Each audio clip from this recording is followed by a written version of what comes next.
মধ্যে আছে রসগোল্লা, কলকাতার রসগোল্লা, যেটা আমাদের এখানে এখন পাওয়া যায় না, পুনেতে পাওয়া যায় না একদম।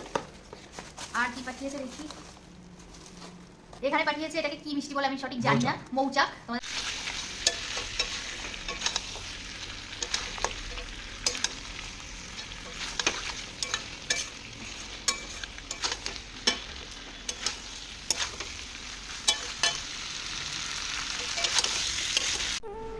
Hello friend, good morning. এখন বাজে সকাল 4টে, দেখতে পাচ্ছ একটু রেডি হয়ে গেছে আমি আর তোমাদের দাদাভাই মিলে।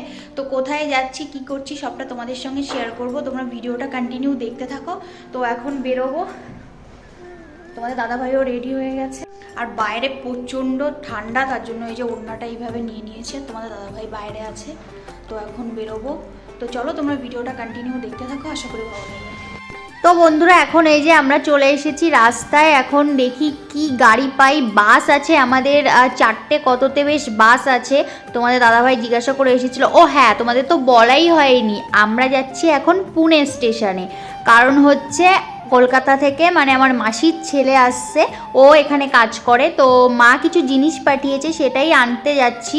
ওদের টাইম আছে 5:30 থেকে 6টার মধ্যে ট্রেন নামিয়ে দেবে, মানে ট্রেন থেকে নেমে যাবে সেরকমই কথা আছে। তো তার জন্য আমরা এই যে 4টের সময় উঠে 4:30-এর মধ্যে রেডি হয়ে কিন্তু বেরিয়ে পড়েছি। তো ফাইনালি একটা মানে অটো পেয়ে গেছি। অনেকক্ষণ দাঁড়িয়ে থাকার পর প্রায় 20 মিনিট মতো দাঁড়িয়েছিলাম, বাস আর আসে না, তার জন্য রিস্ক নিইনি, অটো নিয়ে নিয়েছি। দেখতে পাচ্ছ পুরোটা অন্ধকার, এখনও সকাল হতে অনেক দেরি। আর মানে এত সকালে কিছুই পাওয়া যাচ্ছিল না, তার জন্য বেশ অটোটা পেয়ে গেছি, ভালোই হয়েছে। তারপরে আবার দেখো এখানে এসে আমরা এখন বসে আছি কখন ট্রেন ঢুকবে। দেখতে পাচ্ছ এই সাইডে ডান দিকে একদম উপরে আমাদের ট্রেনের টাইম দিয়ে দিয়েছে 6:50। তো ফাইনালি দেখো এখন বাজে 7টা। তো সকাল হয়ে গেছে, বাইরে এসে তোমাদের সেটাই শেয়ার করলাম, দাদাকে ফোন করলাম, নেমে গেছে। এই যে ফাইনালি দেখো দাদাদের সঙ্গে দেখা হয়ে গেছে, এই হচ্ছে আমার মাসির ছেলে। তো কিছু জিনিস এনেছিল সেটা আমরা নিয়ে নিয়েছি, আর ওরাও এখন চলে যাবে আর আমরাও চলে যাব। এখন 7:10 মতো বাজে। তো ও দাদাকে বলেছিলাম আমাদের রুমে যাওয়ার জন্য, বলল পরে যাবে, এখন আর যাবে না। তো যাই হোক, ওরাও অনেকটা জার্নি করে এসেছে, ওরাও আর বেশিক্ষণ না মানে ওয়েট করলাম না, কিছুটা কথা বলে তারপরে আমরাও চলে গেলাম, ওরাও চলে গেল। আর এখন হচ্ছে দেখতে পাচ্ছ আমরা যাচ্ছি এখন অটোর কাছে, অটো বা বাস কিছু একটা ধরবো। এখন ভাবছি অটোতে যাব না, কারণ এখানে না অটোতে প্রচুর পরিমাণে টাকা নেয়। যেখানে অটোতে 40 টাকা ভাড়া, সেখানে আমাদের আসার সময় 100 টাকা নিয়েছে। তো কি বলবো, তার জন্য বাসে উঠেছি, বাসে এসি বাস ছিল, বাসে করে আমরা এসেছি। তো বাস থেকে নেমে আবার এই যে অটো নিয়ে নিয়েছি, কারণ এখান থেকে আমাদের রুমে পৌঁছানোর জন্য বাস যাবে না, অটোই যাবে। তো এই যে এখন দেখো সারা রাত আমাদের ঘুমই হয়নি, মানে বুঝতে পারছো 4টের আগে উঠেছি, আমি 3:30-র দিকে উঠেছি, তোমাদের দাদাভাইকে 4টের দিকে। তোমার দাদাভাই তো মানে সারা রাত ঘুমাইনি, 2টোর সময় এসেছে ডিউটি থেকে, এসে আমি ঘুমাচ্ছিলাম, ও বসেছিল, তারপরে আধা ঘন্টা ও ঘুমিয়েছে। তো চলো কি কি এনেছি সেটাই তোমাদের সঙ্গে শেয়ার করি। মা কি কি পাঠিয়েছে চলো সেটা আগে তোমাদের সঙ্গে শেয়ার করি, দেখি কি কি পাঠিয়েছে। তো এখন 8টা বাজে, আমরা সেই 4টের সময় বেরিয়েছি। তো এই যে প্রথমেই আছে এটা চালের গুঁড়ো আছে, আর এই যে দেখতে পাচ্ছ এখানে আছে নাড়ু, দেখাতে হবে না খুলে থাক। এই যে এখানে আছে নারকেলের নাড়ু পাঠিয়েছে, এটা মাসি বানিয়ে পাঠিয়েছে। আর এখানে আছে তিলের নাড়ু।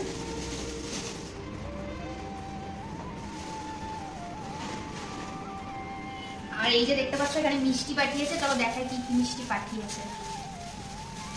তো মেন মিষ্টি পাঠাতে বলেছিলাম, কারণ হচ্ছে এখানে এই মিষ্টি পাওয়া যায় না, তো তার জন্য। তো দেখি কি কি মিষ্টি পাঠিয়েছে।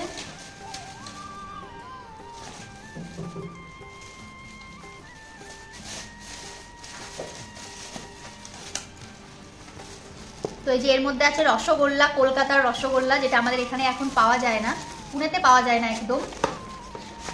আর কি পাঠিয়েছে দেখি, এখানে পাঠিয়েছে এটাকে কি মিষ্টি বলে আমি সঠিক জানি না, মৌচাক। তোমাদের দাদাভাই বলে দিচ্ছে এটা মৌচাক পাঠিয়েছে। আর পাঠিয়েছে এর মধ্যে নলিন গুড়ের মিষ্টি, এই যে নলেন গুড়ের মিষ্টি পাঠিয়েছে। তো এই হচ্ছে পাঠিয়েছে, চলো আর কি পাঠিয়েছে সেটা শেয়ার করি তোমাদের সঙ্গে। এর মধ্যে লঙ্কা আছে, কারণ শুকনো লঙ্কা এখানে মানে 1 কিলোর বেশি দেয় না, তার জন্য মা ওখান থেকে কিনে পাঠিয়েছে। এখানে লঙ্কার গুঁড়ো আছে, কারণ তোমাদেরকে বলেছিলাম এখানকার লঙ্কার গুঁড়ো ভালো না। আর এখানে আছে হচ্ছে কি বলে এটাকে, পাঁচফোড়ন আছে। ঠিক আছে, চলো আর কি আছে দেখি। গোবিন্দভোগের চাল। আর এই যে হচ্ছে গোবিন্দভোগের চাল পাঠিয়েছে, কারণ তোমাদের দাদাভাই পায়েস খাবে বলছিল, তার জন্য ওখান থেকে মা এই যে কিনে পাঠিয়েছে। আর হচ্ছে এই যে মাকে পাঠাতে বলেছিলাম, এটা হচ্ছে আমার গ্লিসারিন আছে, আর এখানে গোলাপ জল আছে, এটা আমি এখানে পাচ্ছিলাম না, তার জন্য মাকে কিনে পাঠাতে বলেছিলাম, এটা পাঠিয়েছে। আর এখানে একটু জিরের গুঁড়ো করে পাঠিয়েছে এটা। আর একটা এই যে সাবানের বাটি পাঠিয়েছে, থালা বসার মাঝে সাবানের বাটি। আর এই যে মশলা পাঠিয়েছে, এটা হচ্ছে এলাচ আছে আর লবঙ্গ আছে, এটা পাঠিয়েছে। আর দেখি আচার, এর মধ্যে কি ওটা আছে। আচার। আচার তোমার দাদাভাই বলে দিচ্ছে কিসের আচার পাঠিয়েছে দেখি। চালতার আচার। এই দেখো চালতার আচার, এই যে ঠিক আছে, হয়ে গেছে সব। এটা বানিয়ে পাঠিয়েছে মা। তো এই হচ্ছে এই জিনিসপত্র পাঠিয়েছে। তো মেন মিষ্টি পাঠাতে বলেছিলাম, তার বদলে মা এসবও পাঠিয়ে দিয়েছে, কম বেশি আমারও কিছু জিনিস ছিল তাই। তো চলো পরে আবার তোমাদের সাথে কথা বলছি এখন। তো তারপরে ফ্রেশ হয়ে আমরা ঘুমিয়ে পড়েছিলাম, মোটামুটি 8টার মধ্যে রুমে চলে এসেছি। তারপরে আমরা 3 ঘন্টা মানে 11টা পর্যন্ত ঘুমিয়েছি আমি আর তোমাদের দাদাভাই মিলে। আর তোমাদের দাদাভাই আজকে একবারে 3:30টের সময় ডিউটিতে যাবে, তার জন্য একটু ঘুমিয়ে নিয়েছি, কারণ সারা রাত ঘুমোয়নি, না ঘুমালে একদম কাজ করতে পারবে না। তো তারপরে এই যে এখন বাজে 12টা, তো তোমাদের দাদাভাই 11টার সময় ঘুম থেকে উঠে তারপরে বাজারে গিয়ে দেখো একটু মাটন নিয়ে এসেছে। আর এদিকে আমি জল গরম করতে বসিয়ে দিয়েছি, এখনও চালটা দিইনি, আগে এই যে মাটনটা কষিয়ে নিচ্ছি। আর এখানে না মাটনটা কেমনভাবে কাটে দেখতেই পাচ্ছ, আমাদের ওখানে কিন্তু এরকম কাটে না, মানে এই যে বুকের পাঁজরগুলো থাকে অনেকটা লম্বা লম্বা, এখানকার কেমন দেখা যায়, বাট আমাদের ওইদিকে কিন্তু মটন মানে সুন্দরভাবে কাটে, এরকম একটা থাকে না। আর এখানে এরকম লম্বা লম্বা থাকলে কষাতেও সমস্যা হয়। তো যাই হোক, করতে হবে, কি করা যাবে, সব জায়গায় তো মানে একরকম হয় না। সত্যি কথা বলতে আমাদের কলকাতার মতো কোথাও পাওয়া যায় না, কিছুই পাওয়া যায় না, সব কিছু ভালো আমাদের ওখানে বেস্ট। তো দেখো ফাইনালি কিন্তু আমার রান্না কমপ্লিট হয়ে গেছে। তো এখানে কালারটা একদম ভালো আসেনি, দেখতে মানে অন্যরকম লাগছে, বাট কালারটা সুন্দর এসেছিলো, ফোনে জানি না কেমন এরকম হচ্ছে। তো এখন হচ্ছে স্নান টান করা হয়ে গেছে আমাদের, তোমাদের দাদাভাইকে এই যে খেতে দিয়ে দিচ্ছি, কারণ সেই সকাল থেকে না খাওয়া আছে, শুধু চা খেয়েছিলাম আর কিছু খাইনি, মানে এতটা ঘুম লাগছিল, এসে আগে ঘুমিয়ে পড়েছিলাম। তো বন্ধুরা এখন বাজে সন্ধ্যা 7টা। তো তোমাদের দাদাভাই একটু রুমে এসে একটু মার্কেটের দিকে গেছে, তো দেখি কি নিয়ে আসে, সন্ধ্যাবেলা কি খাওয়া দাওয়া করা যায়। কি ফালুদা নিচে বাথ।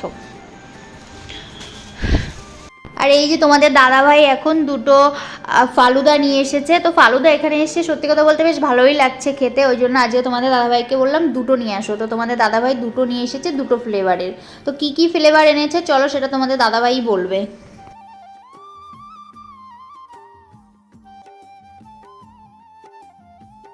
দুটোই এক ফ্লেভার এনেছো? এটা কি ফ্লেভার? ম্যাঙ্গো। আর তোমারটা রোজ? রোজ আমার এমনিও গন্ধ লাগে, আমি খেতে পারি না। তাও টেস্ট করে দেখবো, একই রকম দেখতে লাগছে, নিচে আলাদা ফ্লেভার না।